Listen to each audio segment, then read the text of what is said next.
ko. Miss na miss talaga kita. Hindi na nga ako nakakatulong ng maayos eh. Oh, teka nga, Dani. Sakit eh. Ha? Sandali naintindihan ko kung ba't ka nakalaya doon sa preso dahil naging mabuting tao ka doon. Pero anong ginagawa mo dito? Aba, baby batch. Andito nga ako para ituloy kung ano yung naudlot nating relasyon. Naging relasyon? Excuse me, Dani, wala tayong naging relasyon. Dahil nagsinungaling ka sa akin. Anong wala? Akala mo lang wala. Pero meron! Meron! Wow! Ang luma naman yan. Yung reference mo, napaka-oldies.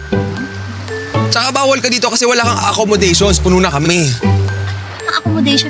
Ayan nakikita mo ba Ayan Ganda, di ba? 5-star feels. Kapalit niyan yung araw-araw ko itong kasama. Hindi nga po pwede.